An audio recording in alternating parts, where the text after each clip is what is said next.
Kay nanambal siyang hubak ug shabu mga katropa gidakop.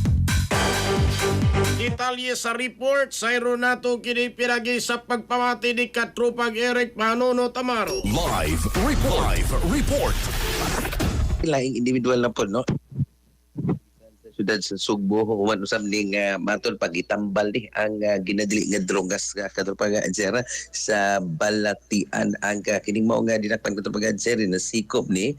ginagakadlaon din usab sa may Subustiha, Barangay Kalunasan, syudad sa Sugbo ag dinakpan mo ni si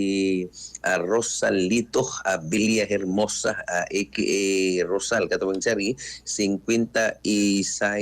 anyos wa ni trabaho ug matud ba usa ka hubakon katong pagajer mga kagalaan kay atol sa maong operasyon nakuhaan siya og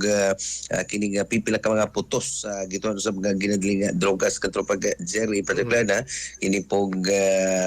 5 kag may pakete sa ka medium size ingon man 200 pesos nga by basta money mato pa sab dinhi katpan sir since wala pud siya trabaho nagpayot na lang siya og ginadling drogas at the same time kay usab man siya kahubakon kadto pag asmahon kumbaga no so mo tong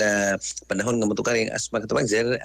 one suyo pa lang katong sir og wa na wasa na katong mga kingalaan matud pamugaan na ang iya usab nga pamati so mo tong wa na lang siya mangitag trabaho niya nagapayot na siya kahata niya katropa Eric o prescription aning shabu nga tambal suba. Kualang katropang siri matud pa self-discovery. Okay. Niya, baka ni uman halos na po naman siguro itong kuan po na katropang sir ang mga nasugatan mga drugista matud pa tambal sa ila usab nga hubak kay kinilig hubak kon katropang sir kinahanglan ni nebulizer niya mo palit po katong nebules niya magpaaso ka so ila po na kung magpaaso sila matud pa mo gaan ilang pamati mawa ang ilang kutas katupag sir tablarag ng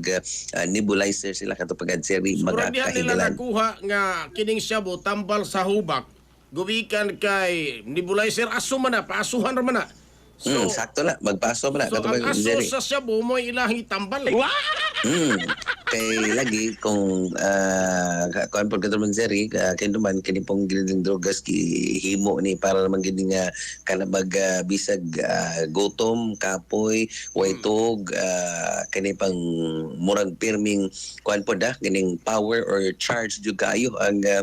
kini pong mga sundao kani adto pero kare lagi ato mga kaigsunan murag nakadiskubre po sa katupang Jerry nga kung masakiton sila suyupan nila katong mga Jerry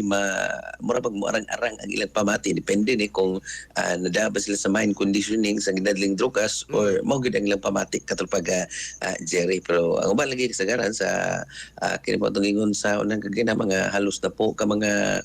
kini mga hubakon nga kining ilan ning gitambal ang ginadling drogas ang ilang mga testimonya katong Jerry kana bang murang-arang magyukuno ang ilaw sa mga pamati sa mo depende justification na lang ba nila ni katupang sir or mao gini ilang na matingunan no nga epekto aning methamphetamine hydrochloride or ginadling nga droga shabu katupag Jerry. So mao ni katupang sir kuan ni mao to yung hubag pero mabaslak ni siya sa selda kining mga 56 anyos kinsa gitanggong nakaron sa selda sa Police Station 9 Guadalupe Police Station sa Tangkikayan o gasong pagpamaligay ng pagupot o ginadaling drogas. So far katupang sir mo nitog kasigas gikan sa Police Station 9 mga katropa sa gamay ng sigutan di ay kape no nga kani sure yun ni kay ginisiyas Incorporated mga kingilan o gi-endorse yun ni sa ato sa mga kini pong neuro pati nga mga kuan po mga